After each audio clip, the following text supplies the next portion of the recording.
Hi, magandang araw po sa inyong lahat ha. Ay nako, pasensya na po kayo ha at kahapon nakapag-live tayo panandalian kasi nga po pagod na pagod. 3 araw po kami nagkaroon ng mga iba't ibang mga activities para kay Tatay Digong and ito po sana dun sa para sa confirmation of charges na hindi naman po natuloy. Pero natuloy din po lahat ng ating pinalanong mga activities. Nagsimula po kami sa isang prayer vigil dyan sa Amsterdam, sa dam sa Amsterdam. At magkatapos po dyan, nagkaroon po kami ng Freedom March, no? Dinaluhan ng mahigit 500 na katao galing sa iba't ibang lugar ng daigdig. May mga taga-Amerika, may mga taga-Pilipinas, pero karamihan mo mga taga-Europa. At itong tapos nung Sunday, nagkaroon po kami ng Convergence Day, buong araw po yan. Mahigit 500 din po nag-attend. Una, nagsimula po kami sa Land Van Reagan, na dinuluhan din ni Ma'am Elizabeth Duterte kasama yung kanyang mga amigas. Mga 12 po silang mga amigas. At pagkatapos po niyan ay nagpunta kami sa isang indoor venue para sa pagpapatuloy ng panel discussion tungkol sa politika sa Pilipinas, tungkol sa pagpapalaya kay Tatay Digong, at matapos po dyan ay fellowship. Siyempre, yun ang palaging highlight ng activities ng mga Duterte followers. Kinakailangan talaga pinalalakas ang samahan sa pamamagitan ng fellowship. So maraming salamat po sa mga sumuporta doon sa mga activities ng DDS Maisog. Anyway, ang pag-usapan po natin ay kahapon, 22 September, lumabas po yung charges laban kay Tatay Digong. Now, 3 po yung charges nila laban kay Tatay Digong. No? At ito po ay para sa crimes against humanity. Ano po yung unang charge sa kanya? Murder as a crime against humanity as indirect co-perpetrator during Duterte's tenure as mayor. Yun po yung hindi ko maintindihan. Ano ibig sabihin ng indirect co-perpetrator? Either you're a perpetrator, a co-perpetrator, or you're not. Pero yung indirect po, hindi ko maintindihan yon. Tapos, murder targeting high-value targets during his presidency. At pangatlo, murder and attempted murder during barangay clearance operations. Ito po yung sa Operation Tokhang. Now, siguro po ang tanong sa pag-iisip ng ating mga kababayan, 6 na buwan nang nakakulong si Tatay Digong, bakit ngayon lang lumabas ang charges? Well, kasi po yung charges, hiwalay po yan dun sa application for arrest warrant. Yung application for arrest warrants, kinakailangan mo lang good grounds na merong krimen na nagawa at siguro yung nasasakdal ang gumawa ng krimen na yon. Samantalang itong formal charges ay para nga po sa confirmation of hearing at na yung mga formal na magiging kumaga information against him. No? At ang sinasabi nga ngayon ay crimes against humanity. Ang elemento po niyan, ulitin ko, number 1, targeting civilians. Well, una-una, kinakailangan widespread or systematic. Malawakan or sang-ayon sa isang siste. Pangalawa, targeting civilians. At pangatlo, yung pagkakaalam ng tinatarget nila ay mga civilian. Now, ang sinasabi nila, merong ganyang nangyari na crimes against humanity dahil una-una, yung mga patayan nangyari nung mayor si Tatay Digong na sinasabi na siya isang indirect co-perpetrator. Pangalawa, yung mga high-value targets during panahon na siya ay presidente na at saka yung murder and attempted murder sa Operation Tokhang. Now, tama ba na 6 na buwan nakakulong si Tatay Digong, ngayon lang lumabas ang charges? Well, again, ito po ang isa na namang pagkakaiba ng ICC doon sa ating proseso sa Pilipinas. Ang proseso sa Pilipinas, dadaan ka muna sa preliminary investigation sa piskalya, wala mo ng kulong, magsusumite ka ng complaint affidavit at sasagot naman yung mga nasasakdal sa pamamagitan ng counter affidavit. Now, pag may nahanap na probable cause sa mga piskal, likelihood that a crime was committed, and likelihood that the accused is the perpetrator thereof, sasampahan ng kaso sa hukuman. At kung ito ay para sa heinous crime, gaya ng murder o kaya crime against humanity, dahil meron din tayong ganyang kaso sa Pilipinas sa ilalim ng ISL law, bail is not a matter of right. Pero under the rules, pwede pa rin humingi ng bail miski heinous crime yan dahil kapag ang ebidensya naman laban sa nasasakdal ay hindi malakas, pwede pa rin humingi ng bail. Now, dito naman po sa ICC, alam nyo na nauuna yung application for arrest warrant. Now, bakit pinapayagan naman ng ICC yung aresto muna bago yung charges. Kasi meron namang interim release. Now, huwag niyong kakalimutan, ayon sa ICC, bago pa dalhin sa Hague ang isang nasasakdal, dadaan muna sa lokal na hukuman. At yung lokal na hukuman, ang siya magdedesisyon na kung pending yung pagdinig ng extradition to the Hague, entitled ba ang akusado sa interim release. Ibig sabihin, hindi sana unfair ang sistema kung nasunod ang Rome Statute. Kasi bagamat nagkaroon ng arrest warrant labang kay Tatay Digong, kung dinaan siya sa tamang proseso na Article 59 at hinarap muna siya sa lokal na hukuman para malaman kung ang karapatan niya ay nalabag, at pangalawa, kung hindi malalabag ang soberenya ng bansa na panggagalingan ng isang akusado, yung hukuman kasi na lokal, sa case ni Tatay Digong, yung Philippine Court na dapat dinaan muna ang kaso niya, ang siya magdedesisyon kung entitled siya to interim release.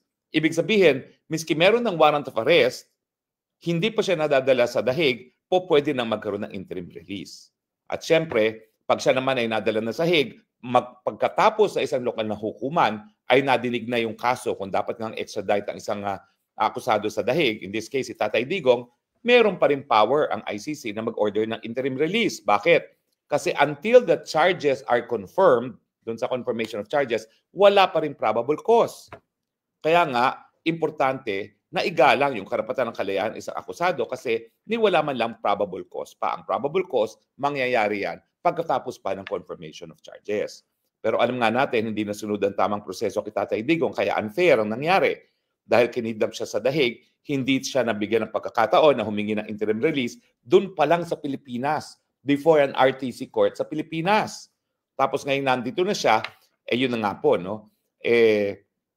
In fairness, 4 months naman later on na humingi ng interim release ang Tatay Digong, so hindi naman mapupulaan din ang hukuman. Kaya naman na-delay ang paghihingi ng interim release kasi nga naghahanap pa ng bansa na tatanggap.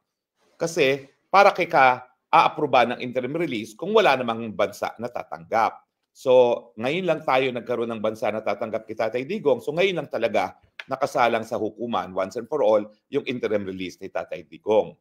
Now ang tanong, bakit matapos ang 6 na buwan na pagkakakulong ni Tatay Digong, ngayon pa lang lumabas ang charges? Well, sa totoo po, ang charges lumabas July. Siya ay naaresto ng March. April, May, June, July. After 4 months, lumabas yung formal na charges. Bakit ngayon lang siniwalat sa taong bayan? Kasi po, sa patakaran ng ICC, yung mga formal na charges na ganyan, hindi isinasa publiko hanggang hindi dumating yung punto na magkakaroon na ng pagbibista.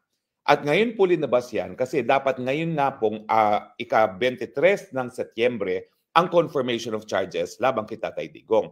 Ibig sabihin, sinunod lang ng ICC yung patakaran na ilalabas ito, sa publiko ang charges kasabay ng confirmation hearing. Pero dahil hindi nga po natuloy ang confirmation hearing dahil kinansela ng hukuman matapos na magkaroon ng finding na hindi kaya ni Tatay Digong na humarap sa paglilitis, isinapubliko ngayon.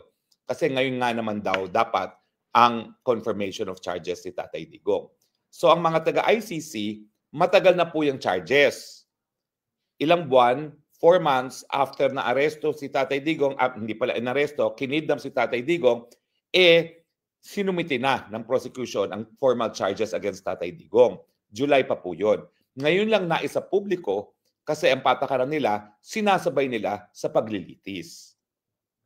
And ang paglilitis dapat ni Tatay Digong ay ngayon na. Ngayon na dapat yung confirmation of charges, 23rd of September, kung hindi lang pinag-utos ng hukuman na wag nang ituloy dahil nga sa finding na wala nang sapat na kakayahan si Tatay Digong na humarap sa pagdinig.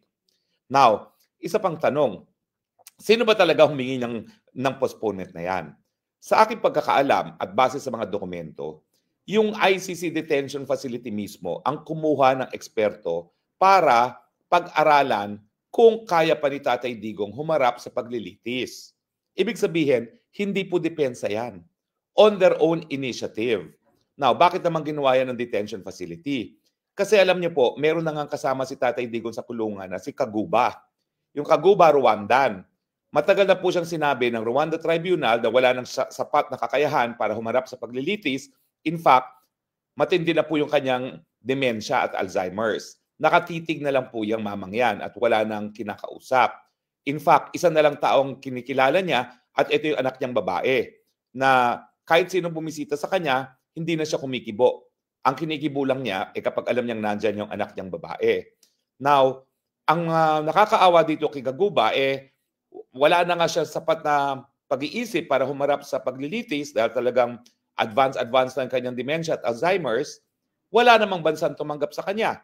Kasama na yan yung kanyang bansang pinanggalingan, Rwanda, kasi nga kasama siya dun sa mga akusado na responsable sa genocide laban sa mga Hutus. So ngayon, dahil walang tumatanggap sa kanya, pati Netherlands, nandun lang siya sa detention facility. Na huwag kayong mag-alala, hindi naman po mangyayari ang kay Tatay Digong. Dahil ang alam ko, may mga bansa na tumatanggap sa kanya. Kaya lang, syempre, humahanap ng pinakamagandang bansa para kay Tatay Digong kasi hindi naman po pwede sa Pilipinas yan. Odo, sinasabi ng abogado ni Tatay Digong na kaya niyang kausapin si Marcos Jr. para tanggapin si Tatay Digong for interim release. Pero duda po ako dyan dahil unang-una, hindi po papayag ang mga Marcos. Pinakidnap nga nila si Tatay Digong papunta ng dahig para mawala yung tinik nila sa kanilang mga buhay. At pangalawa, hindi naman po kasapi ng ICC ang Pilipinas na. Bagamat, yan din ang dahilan siguro kung bakit sinasabi ni Marcos Jr. na pinag-iisipan na pagbalik sa ICC para kung sa pagbumalik sa ICC, pwedeng tanggapin si Tatay Digong. Pero pangatlo, kaya sa tingin ko hindi mangyayari yan, alam ko po na bagamat meron ng issue sa kakayahan ni Tatay Digong na humarap sa paglilitis, alam ko na kahit ano pang estado ng pag-iisip ni Tatay Digong, hindi siya tatanaw ng utang na loob sa mga Marcoses. Kaya nga ang aking paninindigan, bagamat wala pong probisyon sa Rome Statute na nagsasabi na po pwede nang mag-move for outright dismissal pag wala na pong kakayahan ng isang akusado na humarap sa paglilitis, nakasaad din naman po sa Rome Statute. Unang-una, na kinakailangan yung interpretasyon sa Rome Statute ay sang-ayon sa karapatang pantao at lahat ng mga desisyon ng hukuman ay dapat in the interest of justice. So ang sinasabi ko, labag po sa karapatang pantao yan kapag ang tao ay hindi na kayang humarap sa paglilitis pero hindi mo pa i-dismiss ang kaso. Kasi yung order ng hukuman kumbaga indefinite suspension ng proceedings. Hindi po makaturungan yun. Bakit forever and ever, suspendido lang ang proceedings, siya'y akusado pa rin, napatunayan ng walang sapat na kakayahan humarap sa paglilitis. Di ba po? So, ang mangyari dyan, yung pagkakakulong o yung interim release na ibibigay sa akusado, labag pa rin po yan. Una-una, dun sa garantiya ng kalayaan. Pangalawa, dun sa presumption of innocence. Kita mo nangyari kay Gaguba, kawawa naman. Wala na nga sa tamang pag-iisip, pero dahil walang motion to dismiss at walang tumanggap na bansa, nakakulong pa rin siya. That's not in accord with human rights and that is not pursuant to the interest of justice. Kaya nga ako, bagamat kung mag-move to dismiss ang mga abogado ni Tatay Digong at ang motion to dismiss on this ground ay hindi provided sa Rome Statute. In fairness, hindi po talaga nakasulat yan sa Rome Statute. Kasi yung inability to stand trial dapat present at the time of the commission of the crime. Ito, assuming meron ng krimen, hindi ko sinasabi meron nga, pero assuming yung hindi kakayahan na tumayo nangyari matapos yung mga paratang kay Tatay Digong. Kaya walang provision for motion to dismiss.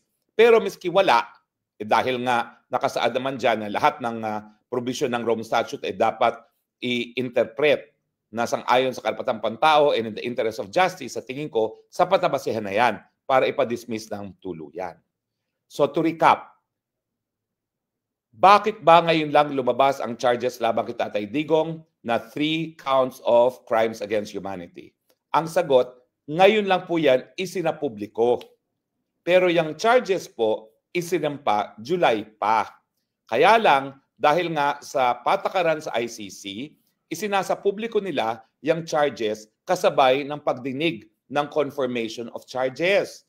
Dahil yung confirmation of charges, kung natuloy yan yung proseso na kung saan titignan ng mga mahistrado kung meron bang sapat na ebidensya or probable cause para magtuloy ang kaso sa full-blown trial. At yan nga po, hindi na natuloy dahil dun sa finding ng hukuman that Tatay Digong is already unfit to stand trial. At ngayon, ang pinag-uusapan, dahil unfit na siya to stand trial, ito ba'y permanente para magkaroon na ng indefinite suspension of proceedings? Well, magkakaroon po yan ng tinatawag na pagdinig para malaman kung yung kung sapat pa nga ang kakayahan ni Tatay Digong na humarap sa isang paglilitis. Ang tawag po dyan yung competence hearings. No? Pero panandalian, kaya nga kinansila, meron ng ganyang ebidensya. At ang ebidensya, hindi po si Tatay Digong ang nagbigay. Yan po ay isang eksperto na request ng detention facility mismo. Kasi meron na silang karanasan na may kasama ngayon doon si Tatay Digong na wala ng sapat na kakayahan na harapin ang paglilitis dahil advanced na yung kanyang demensya at Alzheimer's. Ito nga yung Rwandan.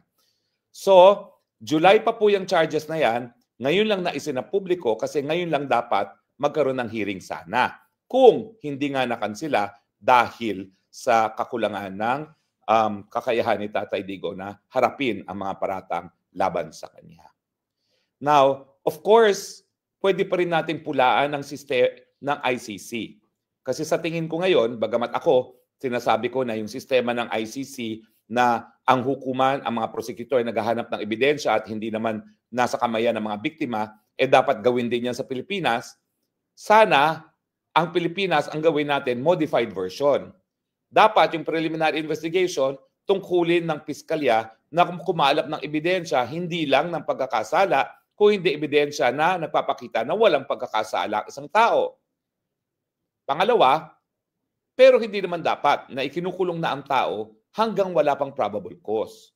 So ang gusto ko mangyari, maamendahan yung rules ng preliminary investigation natin na nagbibigay kapangyarihan sa mga piskalya na kumalap ng kanilang ebidensya, na makipagtulungan sa pulis para kumalap ng ebidensya, either for the existence of probable cause or the absence of probable cause, pero walang warrant of arrest, dapat ma-issue ang hukumang hanggang walang probable cause.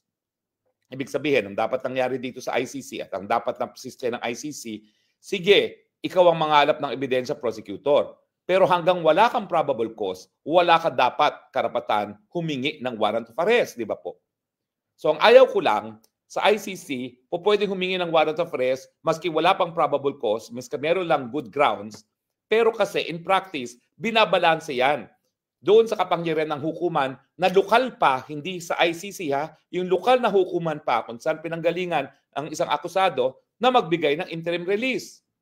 Pero sa mga kasong gaya nito, at hindi lang naman ito kauna-unahang kaso na nag-fast track ang ICC at nangidnap, talagang hindi po makatarungan na nakakulong ka na kaagad, wala pang probable cause. Sa tingin ko po, yan ay labag sa karapatan ng kalayaan dahil kinakailangan ang pagkakakulong hindi lamang supported ng good evidence.